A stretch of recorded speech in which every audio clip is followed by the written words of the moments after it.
What's going on, world? Welcome to another edition of the Black Mental Health Podcast. I'm your host, Reg. Joined today with me is another very, very special guest. She actually was one of the first people that allowed me to do an Instagram live. I wasn't doing it for a while, and we had a really good session. It was like really good reviews when they responded. I'm gonna let you introduce yourself because I don't like messing up nobody's credentials or their name. So take it away. Hi guys. My name is Rachel Poles. I am a therapist and I am a mental health professional. I have been in the mental health field close to 20 years. I'm specifically working with youth and adults in the African American community. I am an avid advocate of breaking mental health stigmas. I was actually introduced to Reggie as a result of a mutual friendship by Sonia Lewis, student loan doctor. Yo, Sonia, what up? And basically, what my one of my major goals as a mental health professional is to break the stigmas that unfortunately in the African American community we have around mental illness and mental health. And I like to be clear. I like to start off with there's a difference between mental health and mental illness.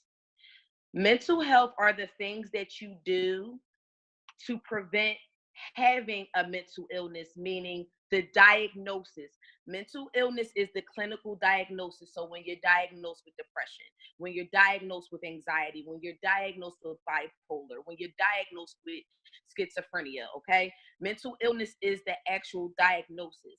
Mental health means the things that you do and the precautionary methods that you take in order to maintain a mentally and emotionally healthy and stable life. So it's no different than your physical health, the things you do to keep your physical health well. So, people, there's a big thing, I see a lot on social media about eating right, drinking a lot of water, going to the gym to keep your body right, to keep your body fit, even if you want to look better. Mental health is no different.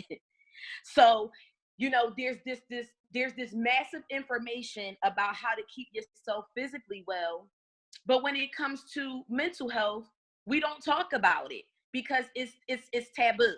Nobody wants to talk about it. Everybody wants to just sweep things under the rug. So I am an avid advocate of trying to break those stigmas and bring consciousness and awareness to especially the African American community on breaking those stigmas, because I find that a lot of people in our culture are suffering in silence because of the stigma. We are dealing with a slew of issues that are unaddressed, and it's causing us to basically be walking zombies and suffer in silence. So that's my little spill. And that's just what I'm dedicated to doing. I'm very passionate about it. I'm very passionate about us breaking these cycles so that we can set ourselves free and get mentally and emotionally healthy and well. Mm, It's so much to dive into. We got a short amount of time, so I'm gonna try to hit on everything as much as possible. What made you personally want to feel responsible for getting into the mental health realm? Because you could have just got the information for yourself and kept it to yourself. But did you go through anything personally that was like, all right, I got to be a advocate, a professional, and go into this field?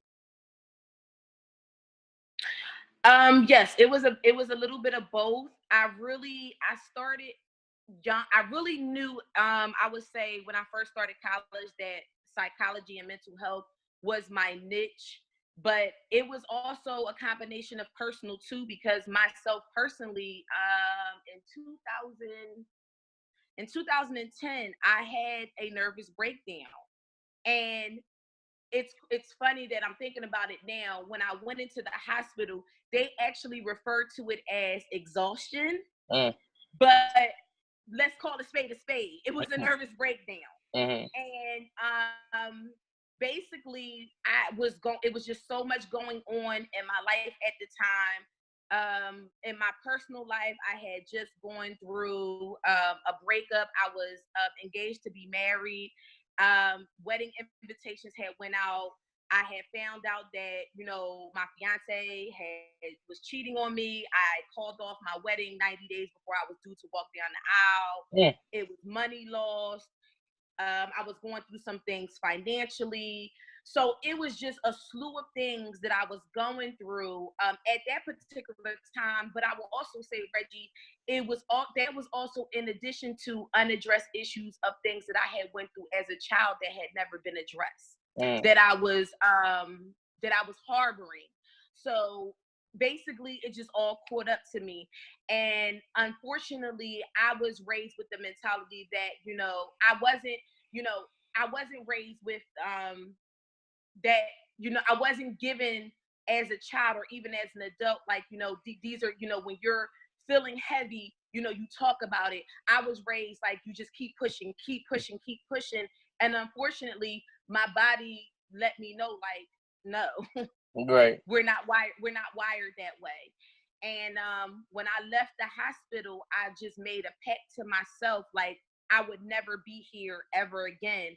But I said to myself, like, whoa, like, how many other people are going through this and don't have an outlet? How many other people are suffering in silence and it not being taken seriously? How many other people have been in this very position and their situation ended up and resulted in them killing themselves or them hurting somebody else? So it just wasn't to be taken lightly. So just as a result of my own experience and then working in the profession, I was just like, okay, this is something that I want to definitely tap into, and I definitely want to tap into it in my community because it's just never talked about. It's just never talked about. It's so taboo. It's so cliche. We don't, it's just looked at as something that is horrid, and people are dealing with this every single day, and there's no outlet. And I just think that it's something that needs to be addressed, but it has to be addressed it has to be addressed in a compassionate way, but it also has to be addressed in a way that you have to understand that if this is something that you don't address, it doesn't go away. It will continue to be a cycle, and it's going to affect every area of your life. It's going to affect your personal life. It's going to affect your professional life. It's going to affect your spiritual life. It's going to affect your financial life. It's a domino effect. So how do we break these shackles and these stigmas so that people can get well?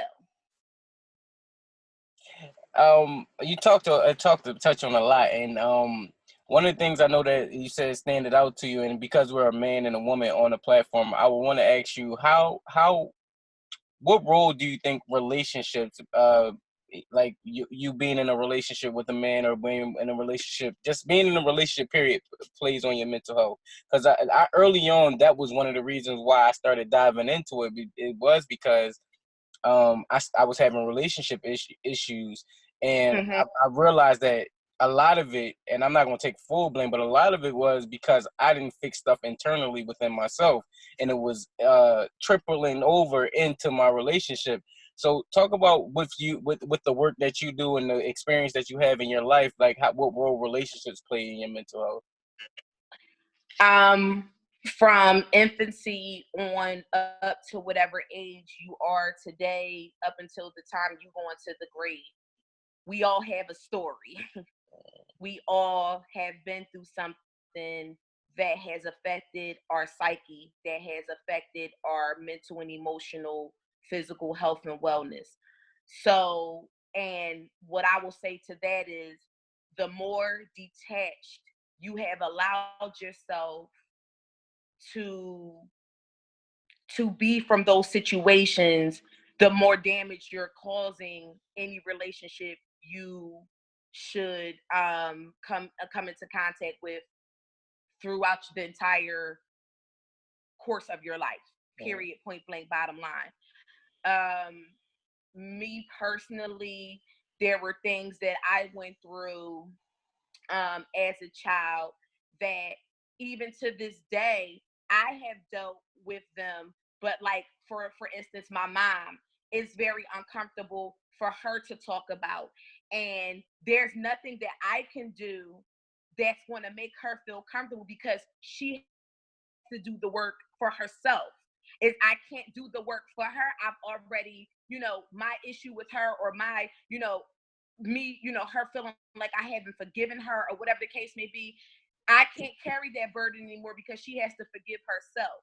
But again, those are the type of things where it's one thing, Reggie, when you don't know. Mm. It's one thing when you don't know.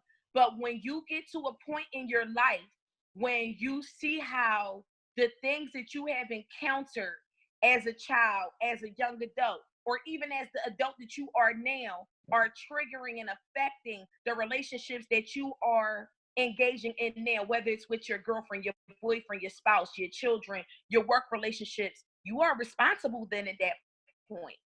Mm-hmm.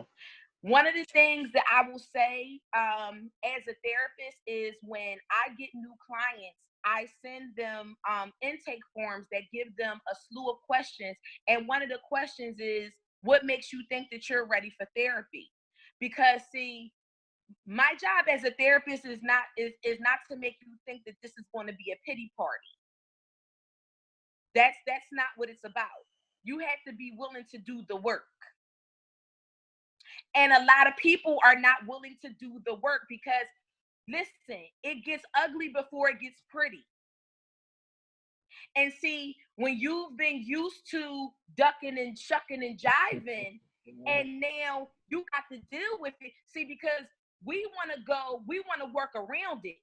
We don't want to work, you got to work through it. You can't work, there's no working around it. We want to work around it. We don't want to work through it.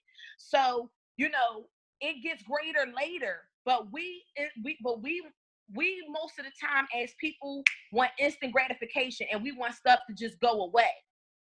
It doesn't work like that. If you've been dealing with years and years and years and years of trauma, it's not going to go away tomorrow. It doesn't work that way. And we have been conditioned to just thinking that things miraculously happen, and it's not about the destination. It's about the journey. And unfortunately, when you continue to have unaddressed issues and you refuse to do the work, you are not only hindering and stagnating your development, you're doing that to your children, you're doing that to your spouse, you're doing that to, as a professional. It's all a domino effect, and it's all across the board. You cannot grow. You cannot grow.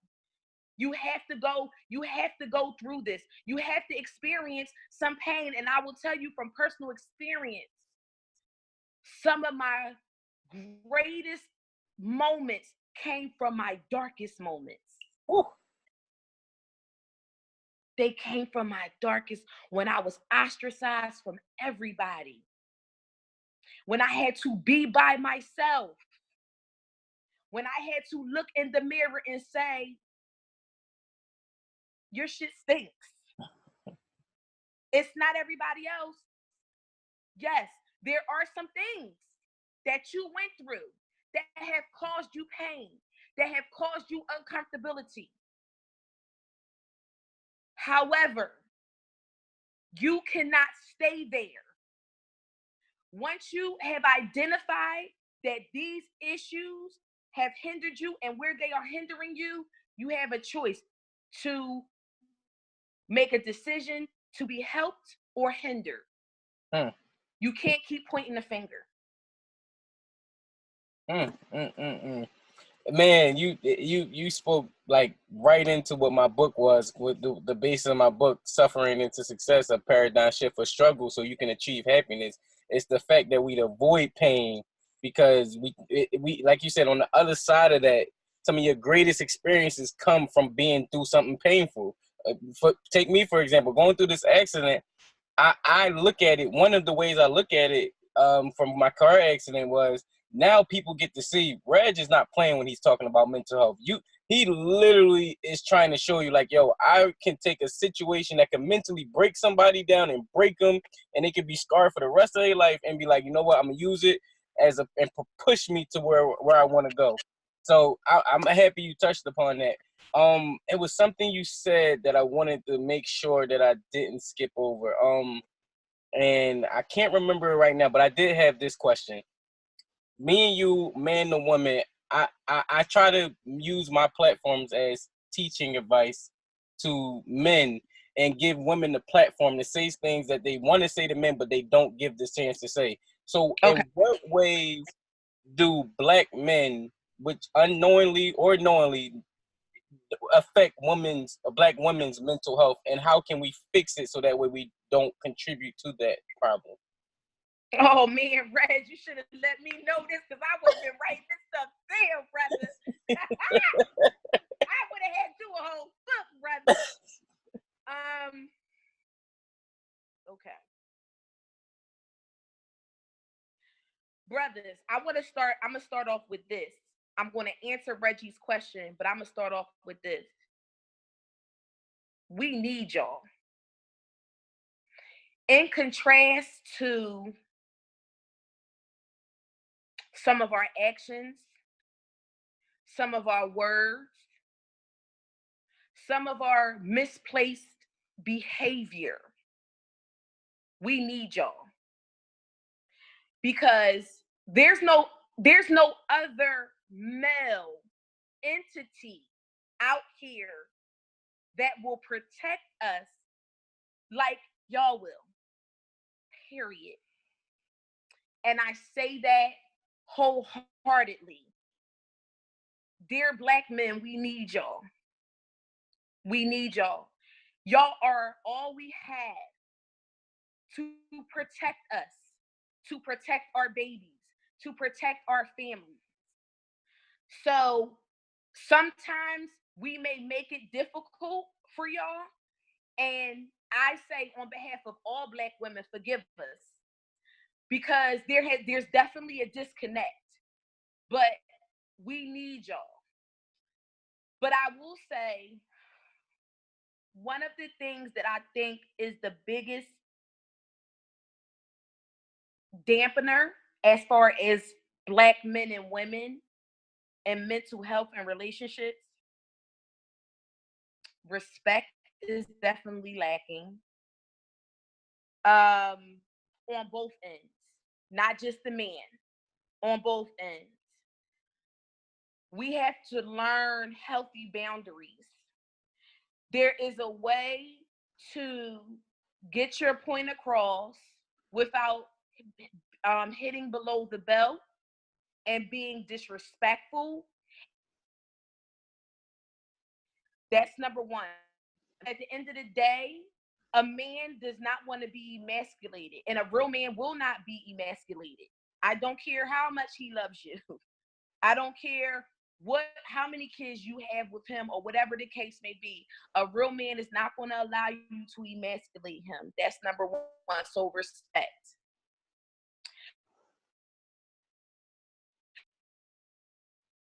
Communication. But that is something I feel like as a culture, we just lack, period. We are not taught how to communicate, and we're not taught to effectively communicate. Everybody wants to be heard, but nobody wants to listen. So I think we do ourselves a disservice and an injustice when we, number one, lack respect for one another. We lack, and when we are not effectively communicating. And what I mean by effectively communicating, there can't be just one person delegating the conversation. It has to be a tango. It has to be give and take. You have to listen and you have to talk as well. You can't just be the only one talking. You have to listen. And even if you don't agree with what your partner is saying, respect them enough to still value value what they're saying and value how they're feeling. You don't have to agree with me. I don't have to agree with you. But if I'm telling you that what you're doing and what you're saying is triggering me and making me feel some type of way, as your partner, you need to value that. And you need to respect that in addition to just us bringing our own baggage that are not addressed. Those are the things that are dampening and hindering our relationships. Mm, What about us as a whole community? We have our internal issues as far as men, women, family. What about the outside world? What are some things that you think are plaguing us mentally as a Black community that we may or may not be in control of, but is affecting us and we don't know? Um, that's affecting us that we may not be aware Because I of. know you run across commonality issues within your practice, and you've seen it over and over, and it's like, man, so many people are affected by something, or it's the same thing, and we don't even realize it. What perspective do you have on that? You know, Reggie, that's interesting that you say that, ask this question, because of me and a friend of mine were just having this conversation.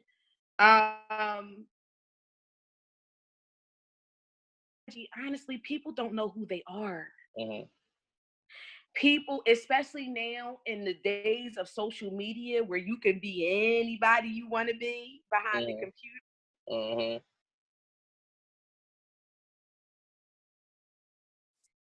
And we are conditioned to, I feel like a lot of us are living lies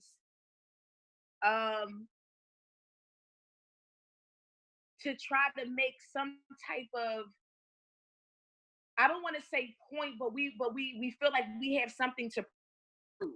Everybody, everybody is balling, everybody's getting money, everybody's living this lavish lifestyle. Nobody wants to talk about, even professionals, even people who right now might be doing great, financially or professionally. No, but nobody's talking about the struggle that it took to get there. Yeah, you posting the Maybachs and the Bentleys, but you wasn't posting when you was driving the Chevy. You know what I mean? Or the Pinto with wood. You wasn't talking. You were posting when 5 or 6 years ago. When you had to eat oodles and noodles every day. I think that I see as a professional, there's so much pressure coming from different places of people feeling like they have to live up to society standards. And for me, society should never be the determining factor of how your life is lived. You are the author of your life, not society. You determine how your life looks for you, not society. And I think that we're so caught up in trying to create this facade of what we think society wants to see, or that we're putting that pressure on each other. So that if it doesn't ideally, if my husband isn't bringing home this amount of money, or if my wife don't got that type of body, or she don't look like, then I don't want to be bothered with. It's all this. It's a smoke screen. It's a smoke screen, and we're lying to ourselves because we haven't gotten to. We're not dealing with the meat and potatoes of who we really are. We're trying to be everybody but ourselves. So I think that has a lot to do with it. And I also see a lot of, in my professional experience, there's just a lot of hurt people, damaged people, and unfortunately, hurt people by default. Some people are hurting people, and it's not even intentional, Reggie. It's not even intentional. But again, when you are dealing with years of unaddressed emotional and mental baggage, it's going to happen. It's going to surface. Mm.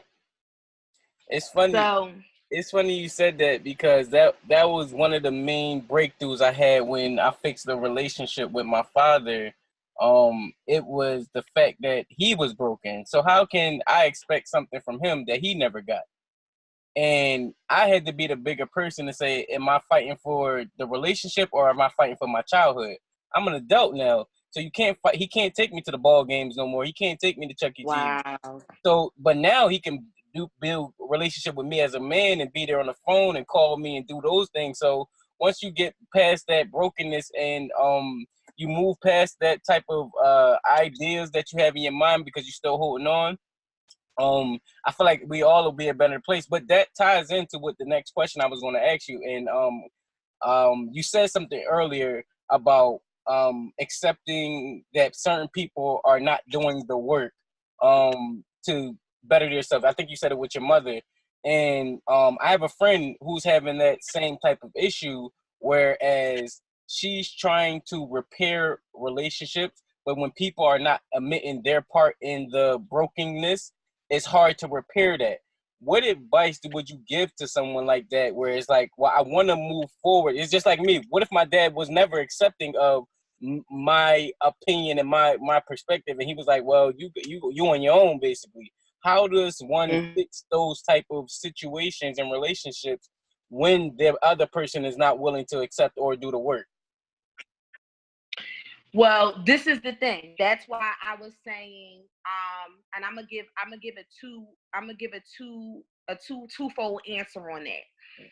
Personally, I went through that as well with both of my parents, with with both of them, but for two different things.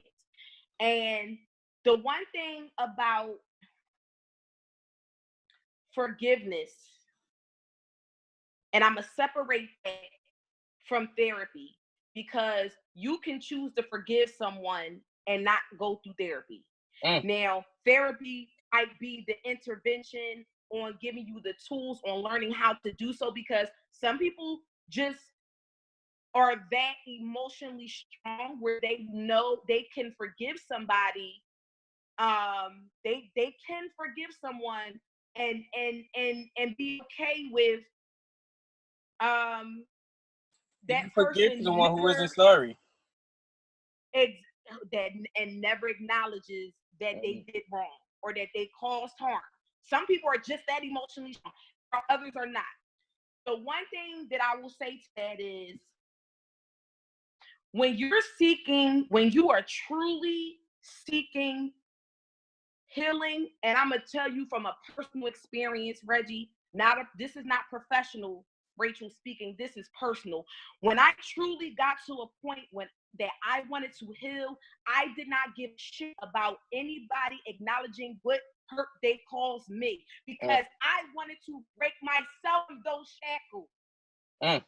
So whether you whether you hurt me or not, I don't care. I'm going to set myself free. Because 90% of people that you are asking forgiveness from, they care about it. They don't care about they don't even care about being forgiven. So that's why forgiveness can't be based on somebody else. Healing can't be based on someone else.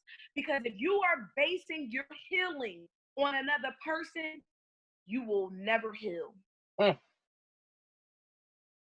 You never heal, because you're giving that person the power still. You're giving them the power.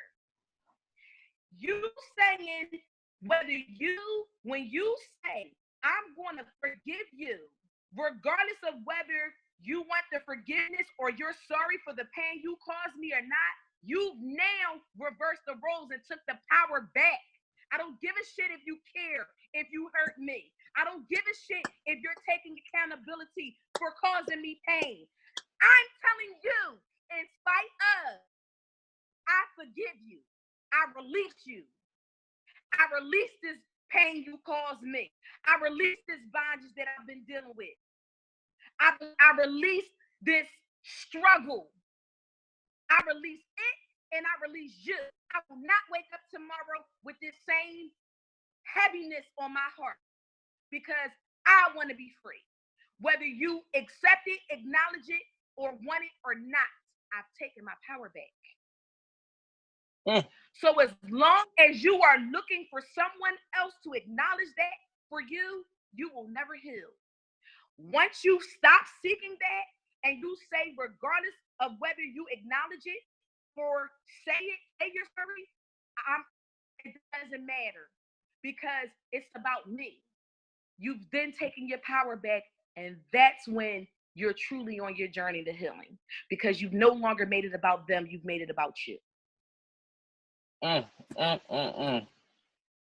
Wow, that was it right there. You was giving off your social media, which I'll link in the bio, so it'll be there for them to follow you. I'll link it up so. All right, so okay. But go ahead, continue. All right, so follow me, guys, on Instagram at I Am Hope, and I have a 30-day devotional for teens and young adults, which is basically just an inspirational book. Because I know the teens and young adult years are very heavy. A lot of teens are going through stuff daily. They don't, some of them have someone to talk to. A lot of them don't. A lot of these teenagers are very parentified and they don't have an outlet. So this 30-day inspirational, 30-day inspirational devotional is just something for them to go to for inspiration, for encouragement, and they can also journal because I am an avid advocate of journaling. All of my clients have to get comfortable with journaling. That's something that is mandated as a part of my therapy. They have to get comfortable with journaling. I very much encourage it, and I encourage it to anybody. Even if you're not ready to do traditional therapy, going and physically talking to someone, I encourage you to go to the Family Dollar, go to your nearest dollar store, grab a book, and start journaling your thoughts. Start writing down your thoughts daily, regardless of what they are, because that serves as a form of release. You'll be surprised at how powerful that is. So that's my book. It's called Swag, Seeking Worth and Greatness. I also do Mental Health Mondays, which Reggie has been a co-host with me and a guest. Where I just talk about any and every topic that affects our mental and emotional health and wellness, again, in hopes of breaking stigmas and taboos within the African American community.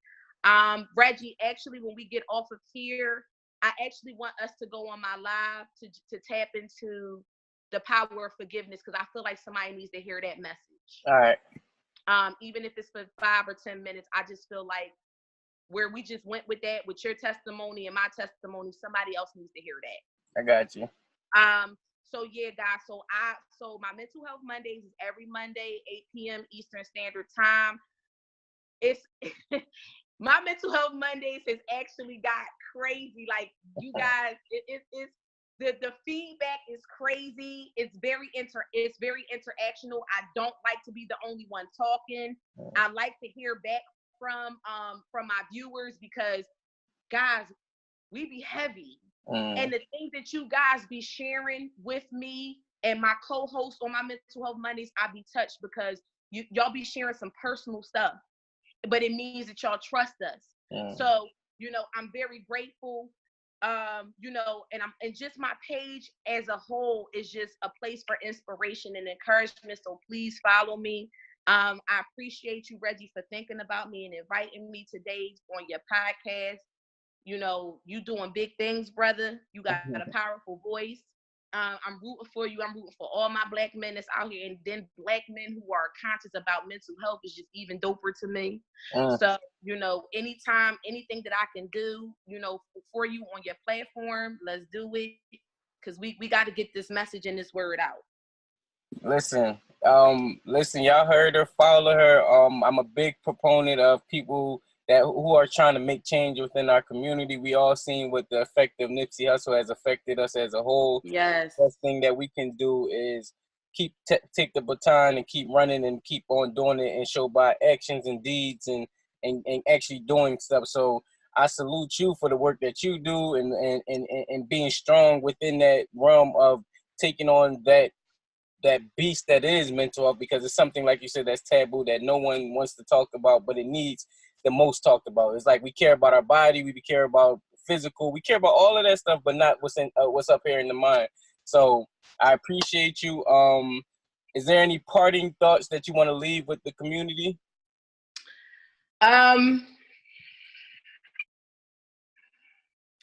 You know, I always like to leave with something encouraging. And I don't know who this is for, but there's something on my spirit that's telling me that someone that's watching this podcast today has become so conditioned in suffering that they've forgotten that happiness is an option. Ooh. And I don't know who this is for, and I have no. And as I'm talking, as I'm saying this, the hairs on my arms is sticking up. So I don't know who this message is for, but release yourself from whatever this bondage is, because you are missing out on so much. And this is for someone younger. This is for someone in their early to mid 20s. You are harboring so much pain and resentment and anger towards something or someone in your life that you're missing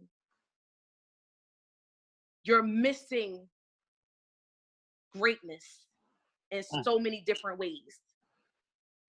And if you don't release that pain, that resentment, that anger, you're going to stagnate yourself. You're going to miss out on so much, because energy speaks before your mouth does. Your energy introduces yourself before you open your mouth. And your energy is really heavy, so much so that people don't want to be around you.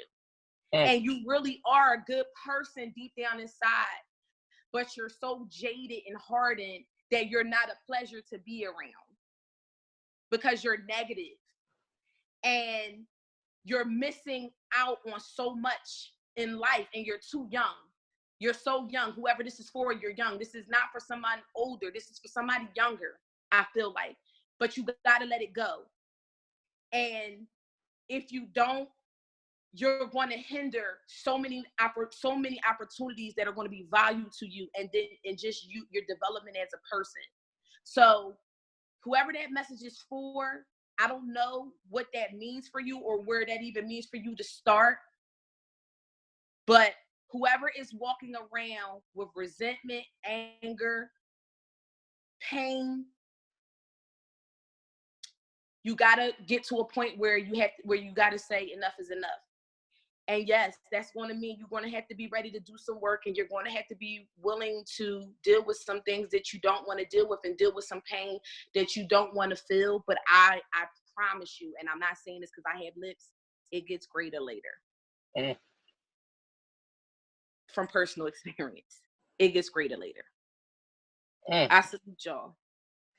And then with that being said, make sure y'all follow her and like, share, subscribe to the podcast. And remember, this podcast has never been about a replacement to therapy. It's an alternative. It's an alternative place where people share therapeutic stories. Thank you for listening.